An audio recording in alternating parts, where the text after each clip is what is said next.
தமிழுக்கு மிகச்சிறப்பான எதிர்காலம் இருக்கிறது என்றால் எதில் இருக்கிறது? எதில் இருக்கிறது?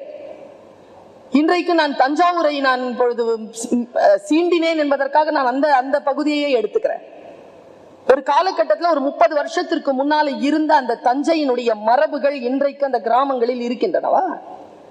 நீங்கள் பழைய விஷயங்கள் என்று சொல்லி விடுவது வேறு, பழைமையை நாம் விட முடியாது. ஜாதியை விட்டு தள்ளுங்க, மற்ற சமூக இழிவுகள் தமிழ் சமூகத்தில் இருந்தால் வருங்காலத்தில் அதையெல்லாம் இல்லாமல் ஆக்கும். ஆனால் நமக்கு என்று இருந்த வாழ்வியல் மரபை நாம் எப்படி விட்டுவிட முடியும்? ஒரு காலகட்டத்தில் தமிழர்களுக்கு என்று பெருந்தெய்வ வழிபாடு கிடையாது. நமக்கு நாம் எல்லோரும் சிறுதெய்வ வழிபாட்டிற்குரியவர். சிறுதெய்வம் பெருதெய்வம்ங்கிற பாகுபாடு அவங்க சொன்னதுதான். தெய்வத்தில் ஏது சின்னது பெருசு? நம்முடைய சாமி யாரு? மண் சுதைகளால் ஆன சிற்பங்கள்ல நிறைஞ்சிருக்கும். நமக்கு கோவிலுக்கான ஆகம விதிப்படிக்கான கோவில் அமைப்பு கிடையாது. தமிழர்களுக்கு திறந்த வெளியில போட்டு வச்சிருப்பாங்க சிலைகளை. என்ன, ஒவ்வொரு வருஷத்திற்கும் திருவிழா நடக்கும். அந்த திருவிழாவில் என்ன செய்வாங்க? மழையிலையும் வெயிலையும் பட்டு மங்கி போயிருக்கக்கூடிய அந்த மண் சுதை, அந்த சிலைகளை மறுபடியும் குயவனிடத்தில் கொடுத்து புதுசா ஆக்கி கொண்டு வைப்பாங்க. அதான் திருவிழாவை. கடா வெட்டி விருந்து வைப்பாங்க. அப்படி இருக்கும் பொழுது 4 கிலோமீட்டர் 5 கிலோமீட்டருக்கு அந்த பக்கம் இருப்பார் குயவர். அவர்கிட்ட இந்த மாதிரியான சிலைகளை வச்சிருப்பாங்க. திருவிழா நாள் குறிச்ச உடனே இங்கிருந்து ஒரு கூட்டம் கிளம்பி போகும். அந்த கிராமத்திலிருந்து மொத்த கூட்டம் இளைஞர்கள் எல்லாம் கிளம்பி போய் அங்கிருந்து அந்த 300-400 கிலோ இருக்கக்கூடிய அந்த குதிரை சிலைகளையும் சாமி சிலைகளையும் இந்த 4 பேர் 5 பேர் கொண்ட அந்த இளைஞர்கள் தூக்கி சுமந்துகிட்டு வருவாங்க. நான் சொல்றது நடக்குமா? வருவாங்க. அப்படி வரும் பொழுது நடுவுல இளம் பெண்கள் சேர்ந்து கொள்வார்கள். அவங்க கையில கள்ளுப்பானை வச்சிருப்பாங்க. மல்லிகை பூவும் கள்ளுப்பானையுமாக அவங்க அந்த கூட்டத்தோட சேருவாங்க. அவங்க எல்லாருமே அவ்வளவு ஆர்ப்பாட்டத்தோடு கோயிலுக்கு சேர்ந்து கோவிலிலே அந்த சிலைகளை மறுபடியும் வைத்து அந்த திருவிழாவை நடத்திவிட்டு போவார்கள். இன்னைக்கு என்ன இருக்கு தெரியுமா? அதுக்கு முன்னால நான் பார்த்திருக்கிறதுனால சொல்றேன். ஒரு மூத்தோன் கையில அருவாளை வச்சுக்கிட்டு கழுத்துல மாலை எல்லாம் போட்டுக்கிட்டு இப்படி தலைமுடியெல்லாம் விரிச்சு போட்டுட்டு ஒரு கிழவன் 60-70 வயது இருக்கக்கூடிய அந்த மூப்பன் அந்த கூட்டத்துக்கு முன்னால நடந்து வருவான். அந்த கோயில் திருவிழால நடந்து வருவான். இன்னைக்கு அதெல்லாம் இல்லைங்க. இன்னைக்கும் செலவு பண்றாங்க. மாட்டு வண்டியில ஏத்திடுறாங்க. முன்னால இருக்கிற மூப்பர் ஸ்கூட்டில உட்கார வச்சிடறாங்க. அப்படியே கூட்டு வராங்க. கள்ளுப்பானையோட கலர்ஃபுல்லான பெண்கள்லாம் கிடையாது. எல்லாம் டாஸ்மார்க் சாராயம் சேர்றதுக்குள்ள அந்த வாசனை, அந்த மஞ்சளும், அந்த மல்லிகை பூவும், அந்த சந்தோஷமும் இல்லை. இன்றைக்கு எல்லாம் ஆபாசமாகவும் கவர்ச்சியாகவும் அப்ப எடுத்து அப்படியே முடிச்சிடலாம் அப்படிங்கிற மாதிரியான விஷயங்கள் வந்திருக்கின்ற பொழுது நம்முடைய மரபுகளை இளைஞர்களுக்கு நாம் மீட்டு தர வேண்டிய அவசியம் நமக்கு வந்திருப்பதாக நான் கருதுகிறேன். மிக முக்கியமான நகர்வாக நான் கருதுறேன். ஐயா, நாமெல்லாம் தமிழர்கள்ல செத்து போனதுக்கு அப்புறமாவும் 16 நாள்ல இருந்து 21 நாள் வரைக்கும் தனியா விட மாட்டாங்கய்யா. செத்து போனவனை தண்ணி எடுத்து வைப்பாங்க. செத்து போனவங்களே தனியா விட மாட்டோம். எந்த ஒரு சாவுலையும் யாரு வீட்டுல இழவு நடந்திருக்கிறதோ அந்த வீட்டிலிருந்து விறகு போவாதியா? வீட்டுக்கு ஒரு வரட்டி எடுத்துட்டு போய் எல்லாருடைய வீட்டுல இருந்து வரட்டி எடுத்துட்டு போய் தான் அந்த சாவை எரிப்பாங்க. எல்லாரும் தான் விறகு கொடுப்பாங்க. யார் சாவு வீட்லயும் அடுப்பு பத்த வைக்க மாட்டாங்க. சாப்பாடு சேர்ந்துரும். ஒரு மாசத்துக்கு மளிகை சாமான் கொண்டு கொடுப்பாங்க. தூக்கிட்டு போகும் பொழுது அந்த தெருவே, அந்த ஊரே இறந்து போன அந்த மனிதனை குறித்து அன்றைக்கு பேசும். இன்னைக்கு என்ன இருக்குது நிலைமை? ஒரு ஆம்புலன்ஸ் கூப்பிட்டு உள்ள உட்கார போட்டுட்டு முன்னால அந்த யார் கொல்லி வைக்கிறாங்களோ அவங்க டிரைவர் சீட்டுக்கு பக்கத்துல உட்காந்துடுறாங்க. போய் யாருக்கும் தெரியாம கமுக்கமா எரிச்சிட்டு ஓடி வந்துடுறாங்க.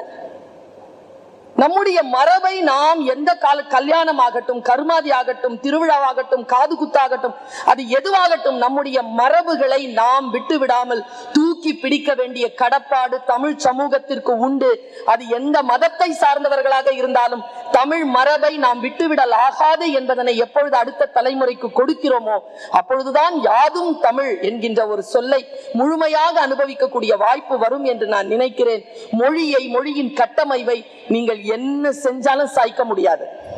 அறிவியல் பூர்வமான கட்டமைப்பு நம்முடைய மொழி கட்டமைப்பு. அதற்கு வருங்காலம் உண்டு.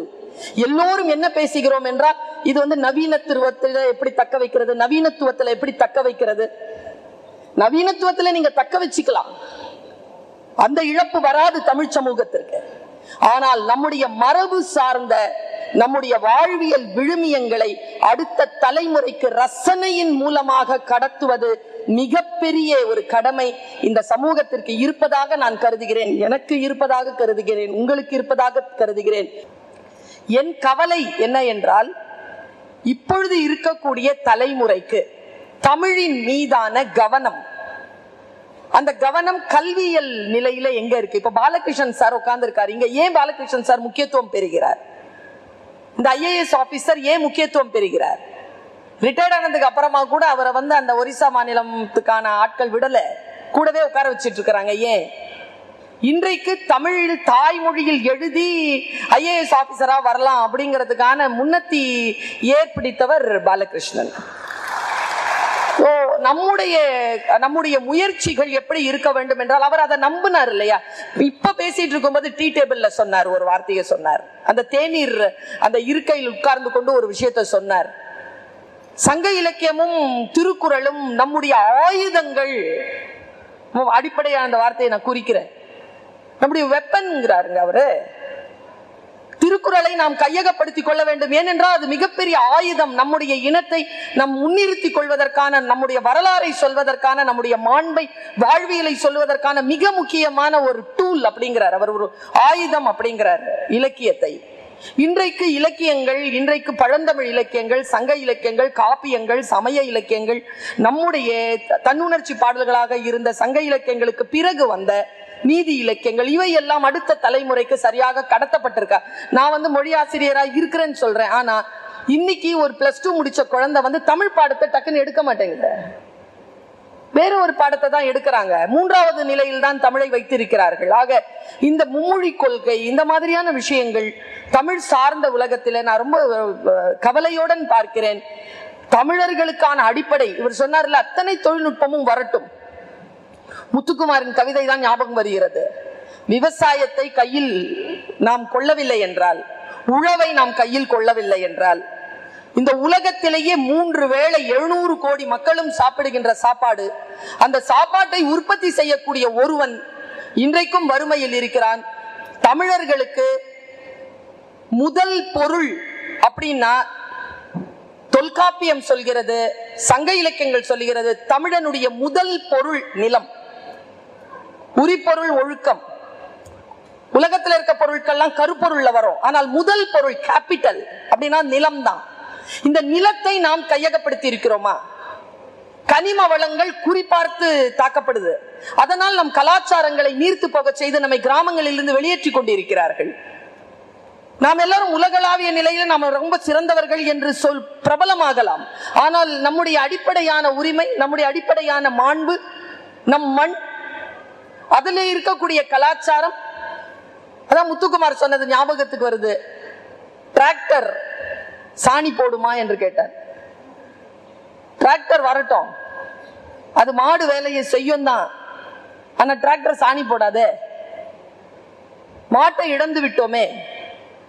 முதல்ல போனோம்னா மாடுக்கு கால் கணுக்கால் வரைக்கும் மஞ்சளா இருக்குங்க, அது சேர்ல இறங்கிக்கிட்டே இருக்கிற. இன்னைக்கு மாடே இல்லை. விவசாயி தன்னுடைய பொருளை, உற்பத்தி பொருளுக்கு தான் விளைவிக்க முடியாது. தமிழர்களுடைய ஆகப்பெரிய ஒரு விஷயம் நிலம், அதில வரக்கூடிய உற்பத்தி. இது எல்லாம் இல்லாமல் நாம் தமிழை முன்னால் கொண்டு போய்விட முடியாது என்று நினைக்கிறேன் நான். நம்முடைய அடிப்படையான உரிமை, நம்முடைய வாழ்வியல் ஆதாரம், நம்முடைய பொருளாதாரம், நம்முடைய அரசியல், இது எல்லாம் மொழி சார்ந்ததாக இருக்கக்கூடிய ஒற்றை இனம் என்ன கேட்டால் தமிழினம். இந்த உலகத்தில் எந்த இனத்தையும் நீங்க எடுத்துக்கோங்க, எல்லோருடைய பழங்குடி இனத்தில் இருந்தும் முதலில் அகற்றப்பட்டது மொழிதான். மொழியை அகற்றிதான் அந்த இனத்தை இல்லாமல் ஆக்கினார்கள். நாம் இன்றைக்கும் வாழ்ந்து கொண்டிருக்கிறோம் என்றால் அந்த மொழியை கையகப்படுத்தி கொண்டிருக்கிறோம். அந்த மொழியை நாம விடவில்லை.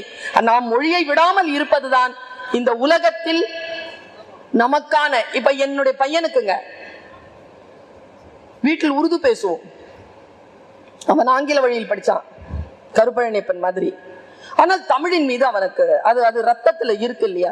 சார் கூட சொன்னாரு, சிறுதெய்வம் பெருதெய்வம்னு பழனியப்பன் பேசலாம், பர்வீன் சுல்தானா பேசலாம் கேட்பாங்கன்னு சொன்னாங்க. அதுதான் நானும் சொன்னேன், கேட்பாங்கன்னு சொன்னாங்கல்ல. அப்படி யாராவது கேட்டாங்கன்னா நீங்க இப்படி பதில் சொல்லிடுங்க. என்ன நீங்க சொல்லிடுவீங்களா? நான் சொல்லிடுவேன், எனக்கு ஒன்றும் குழப்பம் இல்லை. அதனாலதான் என்னை சேர்த்துக்க மாட்டேங்கிறாங்க. அதுல என்ன பிரச்சனை, நாங்கள் எல்லாரும் இப்ப முஸ்லிம்கள் இருக்கோம்னு வச்சுக்கோங்களேன் தமிழ்நாட்டுல, இவங்க எல்லாம் இஸ்லாம் ஆனவர்கள்ங்க. நான் ஆப்கானிஸ்தான்ல இருந்தோம் அரேபியா நாட்டுல இருந்தாமா வந்தாங்க. சீனா புராணம் எழுதுனது அரேபியால இருந்து வந்தா, இத பாத்தீங்களா?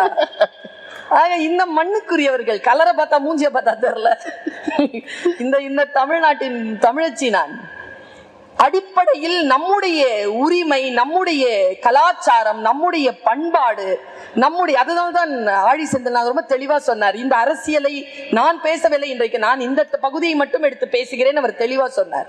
அதில் ஒரு மகிழ்ச்சிக்கான விஷயம் இருந்தாலும் அடிப்படையில் நமக்கான உரிமைகள், நமக்கான நிலம், நமக்கான பொருளாதாரம், நமக்கான கல்வி, நமக்கான மொழியின் மீதான நாட்டம், ரசனை, இதை எல்லாவற்றையும் நாம் தக்க வைத்துக் கொண்டால் ஒழிய அடுத்த தலைமுறைக்கு யாதும் தமிழே என்று கொண்டு செலுத்துவது சிரமமாக இருக்கும். ஆனால் இருட்டாக இல்லை, வெளிச்சம் இருக்கிறது. அந்த வெளிச்சத்தை இன்னும் தூண்டிவிட்டு அடுத்த தலைமுறைக்கு அதை கொடுத்து கொண்டு செலுத்துவதற்கான ஒரு ஆளுமைகள் வர வேண்டும்.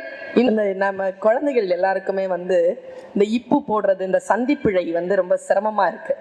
எங்க போடுறது? இப்ப கொங்கு தேன் இத்து வருமா அப்படின்னு சொல்லி கேட்க குழந்தைகளுக்கு இல்ல, எனக்குமே இருக்கு. உங்களையும் சேர்த்துதான் சொன்னேன். ஒன்றும் இல்லை, அது புரிஞ்சுக்கிட்டோம்னா அது பெரிய இலக்கணம்லாம் இல்லை. இது மட்டும் மனசுல 2 வாட்டி சொல்லி பாருங்க, அங்க இத்து வருமா வராதான்னு தெரிஞ்சிடும். இப்ப தந்த பெட்டி, இப்போ கருப்பழனியப்பன் தந்த பெட்டி அப்படின்னா, தந்த பெட்டினா தந்தவர் வேற, பெட்டி வேற, இப்பு வராது. தந்தத்தினால் ஆன பெட்டி ரெண்டுமே ஒண்ணுதான், அதுக்குள்ள அது இருக்குது அப்படின்னா இப்பு வரும். தந்த பெட்டிக்கு இப்பு வரும், தந்த பெட்டிக்கு வராது. தங்க பதக்கத்துக்கு இக்கு வருமா வராது? எங்க சந்தேகம் வரும். தங்க பதக்கம் தான், தங்கத்தால் தங்கமும் பதக்கமும் ஒண்ணு சேர்ந்துருச்சு இல்ல, அப்போ இப்பு வரும். ஓகே. இப்ப நான் முதல்ல சொன்னது புரிஞ்சிருச்சுனாலே இந்த 2வது சொல் வந்திருக்காது. புரியாத இந்த மாதிரி நிறைய பேர் இருக்காங்க. இவங்களுக்கு எல்லாம் நம்ம ரெமிடியல் கிளாஸ் எடுப்போம்.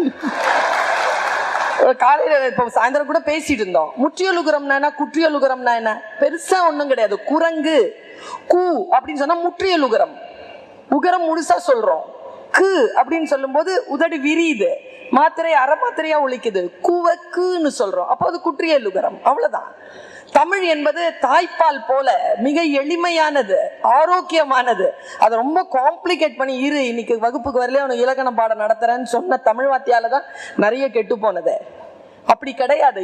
தமிழை ரொம்ப இயல்பாக நாம் சேர்த்து கொள்ள வேண்டும் என்பதற்காகத்தான் அவர் சொல்லும் பொழுது அதை சொன்னேன். ஒரு கல்வியலாளராக மிகப்பெரிய ஒரு மனதுல ஒரு குறையும் உண்டு. பாரதிக்கு மட்டும் அவன் அந்த குயில் பாட்டை ஹிந்தியில் ஒருவேளை எழுதி இருந்தால் அவனுக்கு நோபல் பரிசு கிடைத்திருக்குமோ? ரவீந்திரநாத் டாகூருக்கு கிடைச்சது அவனுக்கு கிடைத்திருக்குமோ? கீதாஞ்சலி என்கின்ற அந்த இலக்கியத்திற்கு சற்றேறும் குறையாத அற்புதமான பேரிலக்கியம் குயில் பாட்டு. ஆனா அது நமக்கான உலக அரங்கிலே நாம காளிதாசனை கொண்டாடின அளவுக்கு நாம இன்னும் குறளை கொண்டாடவில்லையோ?